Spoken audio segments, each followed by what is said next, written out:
I was actually interested in computer science long before I knew about stuff going on in physics. So my grandparents were forward-thinking people and gave each of their kids some money to buy a computer. So when I was, I don't know, 8 or 10, we got a Commodore VIC-20, and I taught myself how to program using the Commodore BASIC and wrote some text adventure games. Then in high school, took my first physics course and loved it. It was at the same time as calculus. So then I bounced back and forth between physics and computer science as an undergrad and settled on a physics degree with an applied physics degree. So all my electives were computer science. My interest in computer science has gone on for a long time. That was what I did professionally. I did reverse engineering for a long time, cryptography.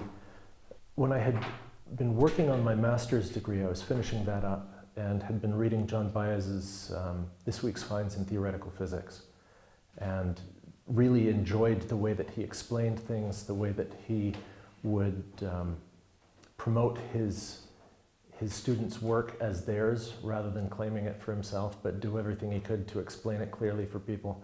So he seemed like a perfect kind of guy you would want for an advisor. And so we began to talk, and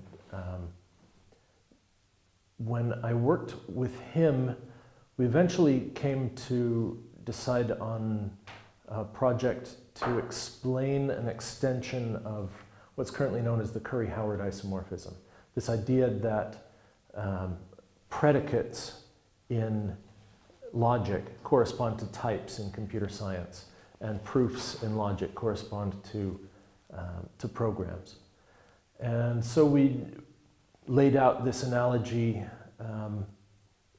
that was fairly well known among those who knew it, but it hadn't been popularized very well, that in physics you have this concept of a Feynman diagram. You've got particles coming in and they interact with each other and combine and decay and produce a new set of particles. And the fact that you're able to set two different sets of particles that are interacting next to each other makes it a monoidal category. The fact that you can take one set of particles decay into the set of particles you need for the next one makes it a category that you can do one thing and then another, so there's composition. And the fact that you can turn things around backwards in time. So if you have an electron coming in and it emits a photon and deflects away, you can bend that around backwards so that you have an electron and a positron coming in that interact with each other and decay into a gamma ray. Right? This idea of an electron and moving along and a positron being an electron moving backwards in time was something Wheeler had thought of. But the fact that you can do that makes it a closed category. So anytime that you can bend something backwards, you get closedness.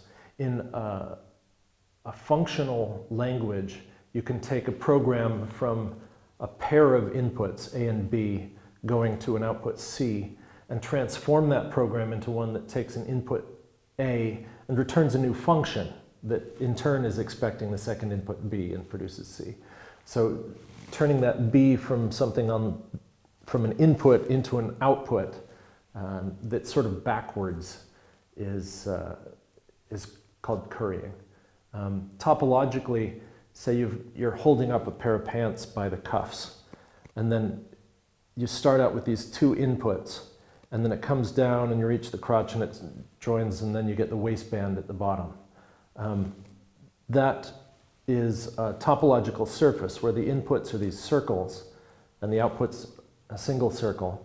And so you get a category whose objects are all these disjoint unions of circles, and then you have these surfaces between them. But given this pair of pants that's upside down, you can take the cuff and bend it around, and that's the same operation, that you have an A at the top and a reverse B going into C at the bottom. So all of these had the same sort of structure, and that's what we laid out in the Rosetta Stone paper. But one of the things that I wasn't happy with in the paper was this concept that in the programming language, they were throwing away all of the information about how the program actually executed. You would say what the type of input was and what the type of output was, but not how the program executed. The input and output were really logical things that you set at the beginning of the program, and then it would run to completion. The inputs and outputs didn't really have anything to do with time the way it was set up by Lambeck and Scott. And so I started talking with Greg Meredith about using higher categories to describe the process of computation. That led to our collaboration, and 10 years later, we ended up working together.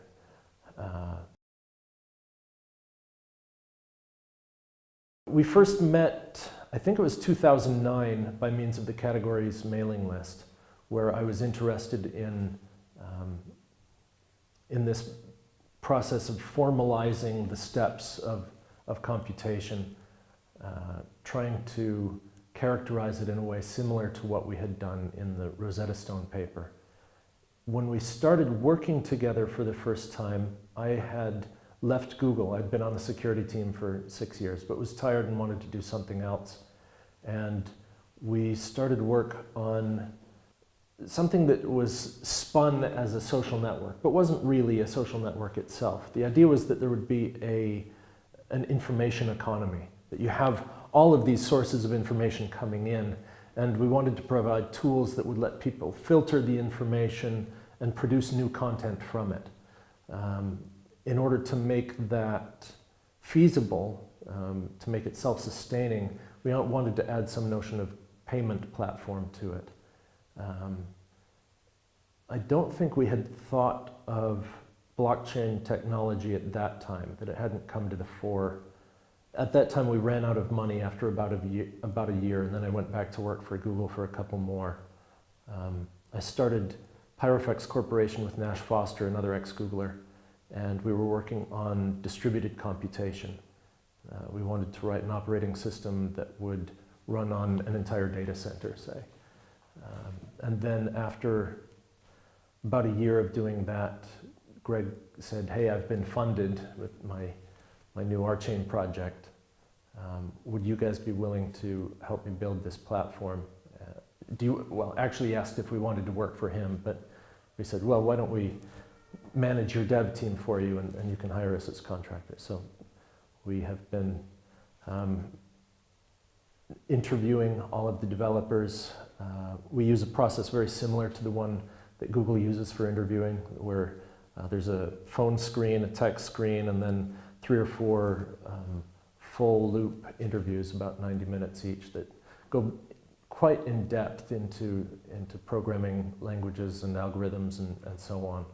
And as a result, we have what I consider the finest development team on the planet. You know, they are really brilliant guys, and I'm just very pleased to be able to associate with them.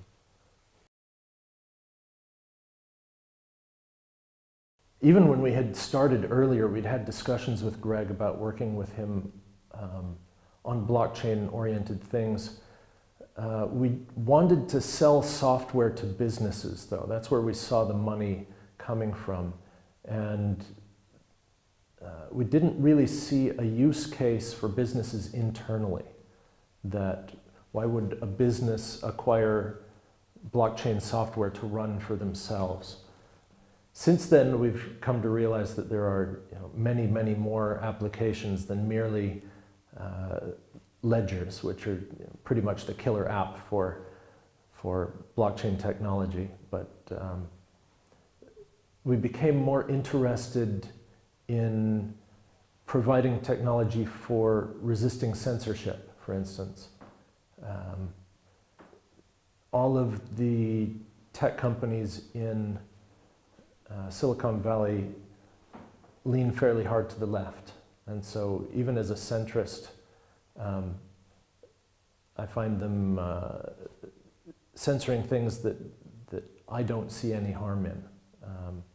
That they lean a little too far to the left for my taste. And, and we're living in America where there's guaranteed freedom of the press. In other countries, that is not a constitutional right. And so making a platform on which people can express themselves without the ability to censor it. I think that the answer to speech is more speech. So that's some of our motivation, is to guarantee a right to express unpopular political opinions. At the same time, the RCON Cooperative has both a right and a duty to manage their shard of the RCON network in a way that meets their community values. And so we're also working to make it possible for these individual shards to enforce the way they would like things to run, you know, to respond to illegal or offensive content on their own chains, but have shards at large be able to interact with each other with differing policies on the data that they store. The idea of the blockchain is to allow economic interactions between vast numbers of people, and also that most transactions can be isolated from each other. If Alice pays Bob and Carol pays Dave, there's no need to interact between them. If they pay each other and interact with different nodes, it's possible that those two payments will occur and spread out to the network at the same time. In Ethereum, only one block or the other can be the next one after the parent block. Whereas in our system, you can take both of these, and so long as there aren't conflicting transactions, as long as it wouldn't cause a double spend, for instance, then you can add both of them to the directed acyclic graph of blocks, and then issue a join block that mentions both of them as parents. So we can take all of these blocks from all the different nodes and combine them very easily without forcing people to redo work. And then because of that, having a programming language that also characterizes its computations explicitly by sending messages on names, we can merely look at the trace of each of these computations and see that these didn't interact with each other at all. Therefore, they can commute with each other. And so it gives us an easy criterion for judging when we can combine blocks or not. So a COM event is a delivery of a message from one process to another process. It's the most fundamental operation that Rolang does. You declare contracts, which are processes that stick around and receive arbitrarily many messages. And you can declare or deploy messages sent on one of these channels where there's a contract listening on the other end. When you do a deployment of a message to a particular channel and there's something listening there, it puts both of them together and then continues executing. So this idea of taking a listener and a sender, joining them together, that is a COM event. A transaction, in the sense of Ethereum, is a transfer of monetary value from one region to another one. You know, in Ethereum, it's from one account to another one. In our chain, rather than have a single ledger that lists everybody's balances, we are able to split up the ledger into contracts that encapsulate the value. And so that's another way that we've parallelized these interactions, that even if you are both paying in Rev, they don't need to hit the same Rev contract. We use something called proof of shared lexical scope, but I won't go into that here. And so to transfer value from one purse to another one, a purse is one of these contracts that holds monetary value, costs about 10 COM events. So the claim of 40,000 was COM events per second. That works out to about 4,000 transactions per second. Right now on the test network, we're getting about 1,500 COM events per second on a single shard. To reach the 40,000 COM events, we're going to deploy many shards. So if we deployed 40 shards, that would be 60,000 COM events per second. It scales linearly with the number of shards, and so as people add more shards to the network, it will be able to process more COM events and therefore transactions per second.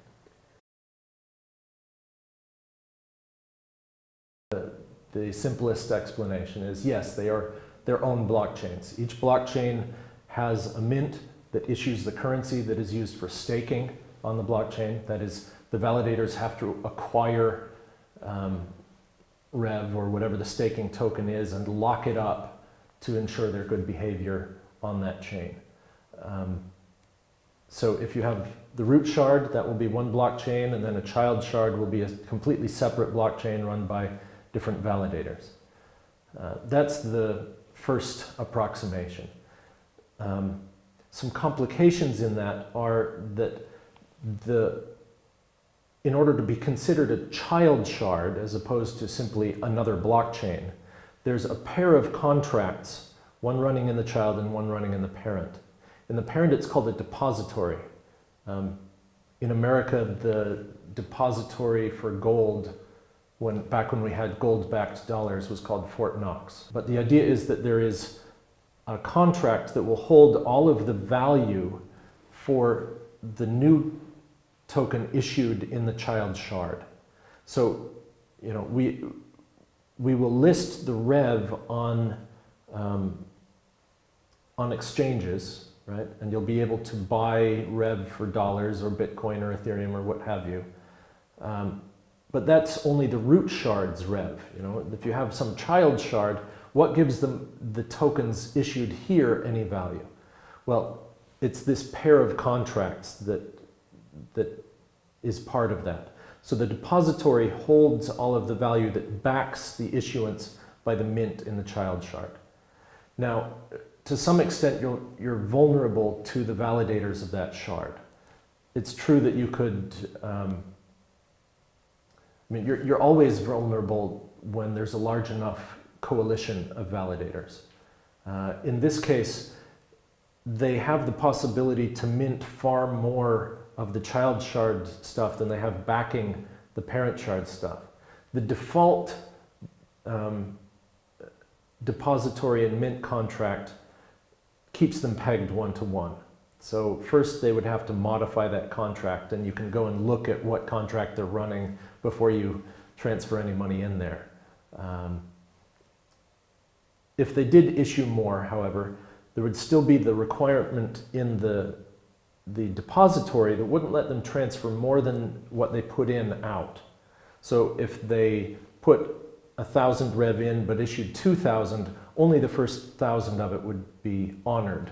And after that, the remaining child Rev would be worthless. So they have the potential to screw up the economics in their own subtree, but they can't affect the economics in the rest of the network. So that's the limit on the security that we have, where we can ensure that any particular neighborhood can't violate the assumptions of the rest of the network, any particular shard.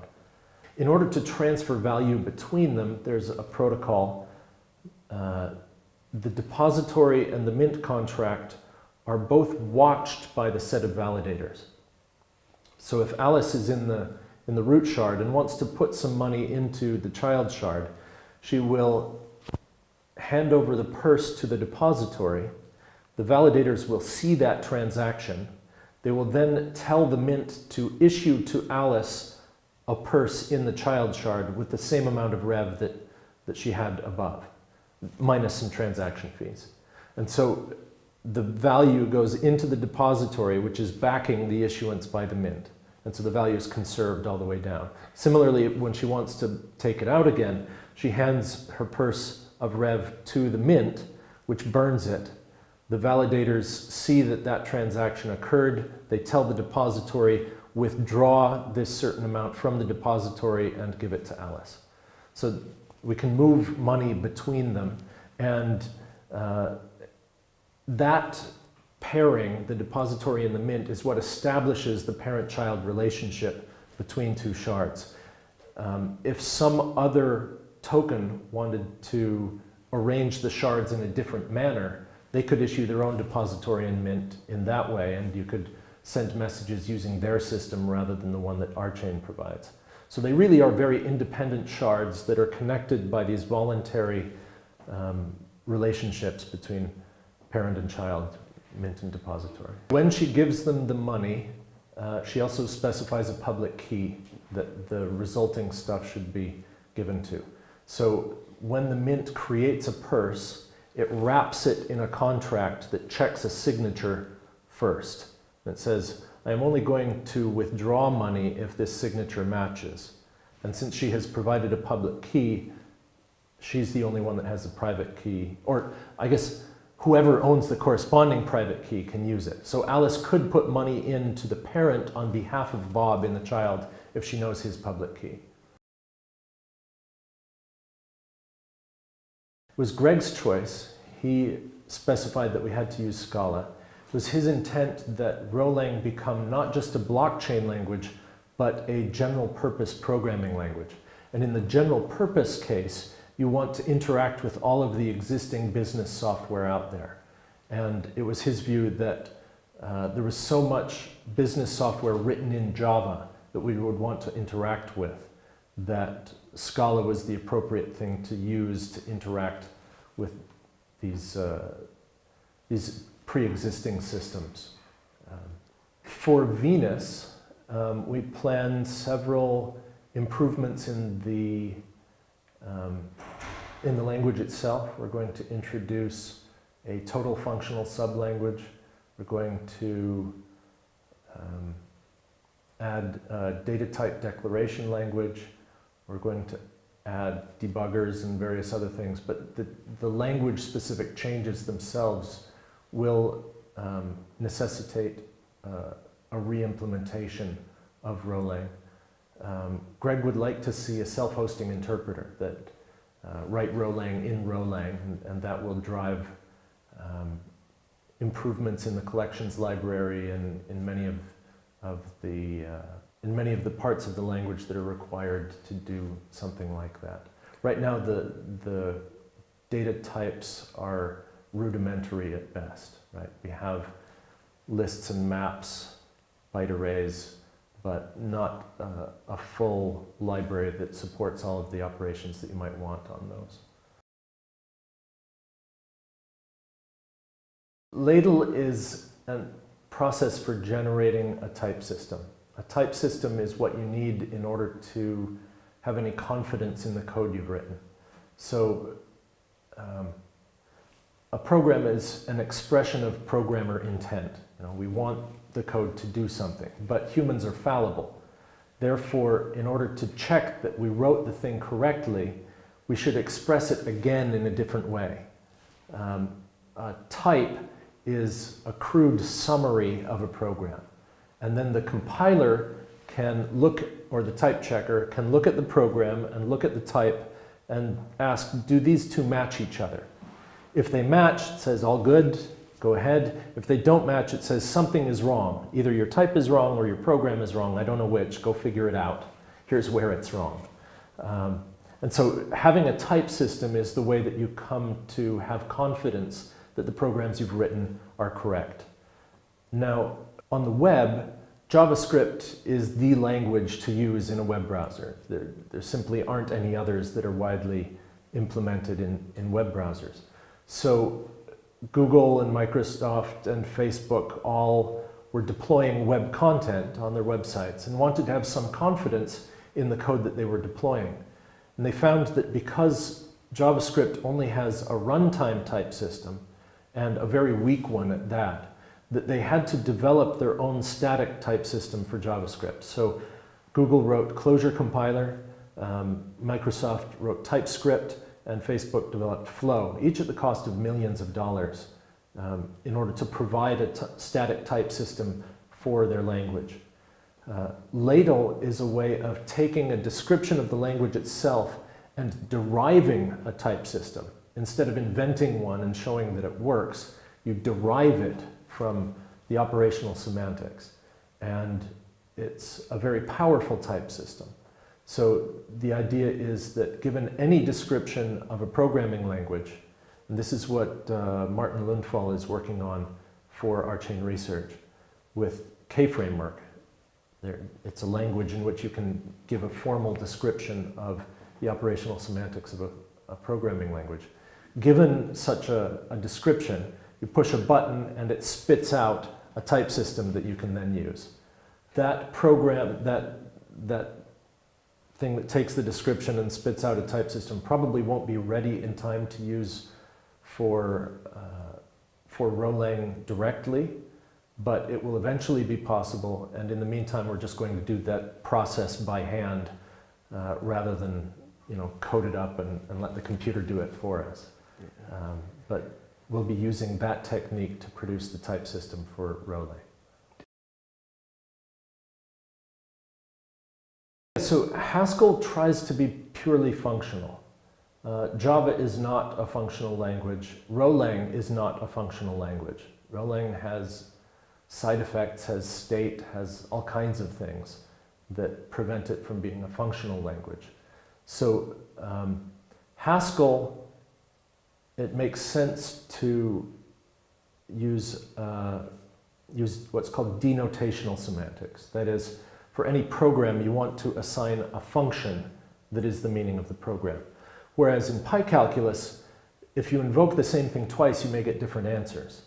And so we can't use functions as the meaning of programs. So there's a higher, we use enriched categories to represent it, this higher categorical approach called operational semantics. And there's a whole spectrum of operational semantics from single-step semantics all the way up to full-step semantics, depending on how much of the computation you want to group together at once. But denotational semantics is what happens when you identify all of the steps with each other, as we were discussing a little earlier with lambda calculus, that it identifies all of the steps of computation and ignores them. So denotational semantics is this one end of the spectrum, and we're just stepping a little bit to the left of that and getting the rest of the spectrum to talk about the operational semantics of PyCalculus. So the type system that we get out of that is one structural, that you can talk about the shape of the programs you want to accept. You can say something like, I want it to consist of a single send and a single receive and nothing else, right? And that they share a common name. So I know exactly this one's going to interact with that, and it will be done. You can have fixed points. And so I know that I will receive one message, I will process it, I will necessarily come up with this state, and then I'll go back to where I was before. So we can characterize liveness in a certain sense. All of that you can do just with the structural part. With the behavioral part, that is, the part that talks about the transitions of the state machine as the program is running, you can give characterizations of behaviors, give computational complexity. Say something like, I want this to run in big O of n squared. That is, it should run fairly quickly. I don't want one that is an exponential time algorithm. Or I want one that runs in log n time, that is blindingly fast. So you'll be able to talk about both computational complexity as well as what are called modal types that say, here is a type that I've already characterized. I want all of the programs that within 10 steps evolve into that type. So I can give bounds on how long it will take me to reach something that I've already characterized. Those are the kinds of things you can do with modal types. So, and then, though we haven't gone here yet, we certainly could. There's dependent type systems that say, if this is this kind of value, it will do that. If it's that kind of value, it will do this other thing. And dependent typing has been shown to be very powerful. So you can talk about lists of integers of length 5, right? Where 5 is this piece of data that governs what the type is like. And so then you can say concatenation takes a piece of data, a list of length n, and produces a list of length n plus 1. And so you can derive that this program, say, increases the length monotonically, for instance. There are all kinds of things that you can prove using these complicated type systems. What we hope to do with behavioral typing is characterize small subsets of the language. So if we can characterize what it means to be a total function, then we can ask for a total function, recognize that type in the compiler, and know I never have to touch the tuple space, this collection of names and values and continuations, to execute this function. It may make reference to channels, but I know that none of those channels can ever leak to anything else, so I never have to push the data over there. I can execute it very quickly. And so by characterizing these subsets of languages about which we can make guarantees, we can then use that information in the compiler to optimize in dramatic ways. The idea of the tuple space is that we have a collection of things called names. And these names are places where messages can be exchanged. You can send a message on a name, and you can send multiple messages to the same name. Many programming, or rather many message passing systems use a message queue where you will get them in a particular order as they arrive. In the tuple space, it's a message set. There's no guaranteed order that you can withdraw them from if you have multiple there. If you have a program invariant that there's only ever one message at most on the channel, then you can use that message as a mutex, a mutually exclusive access. So you would say, give me the message from this channel, and once I have it, I'll do some stuff and then put the message back. And that prevents anybody else from using the resources that you're using in that interim because they can't get hold of that one message. So we can implement all kinds of concurrency primitives using this idea of messages on channels. And that's really the source of the concurrent control, is this message passing stuff. So not only can you put messages in, but you can also put in what are effectively database queries. Each name can be thought of as identifying a table, and then the messages to it are the rows of the table, more or less. But then you can also put in queries to that table, and they will ask for data and process it and do something with it. The interesting thing about Rolang is that even if there's no data in the table, you can issue a query, and then it will just hang on to the query until data shows up for it to process. And that's really what a contract is a query that says, give me all the data that's coming in on this name, and then I will handle those messages and produce more messages in turn. But the contract is just sitting there waiting for data, and whenever new data comes in, it runs and processes it. So you can have multiple contracts listening on a name, multiple data coming in on a name. They compete with one another to get access to these resources, do their processing, and send more messages out. So the tuple space is really the fundamental data structure that's being manipulated by the Rolang language.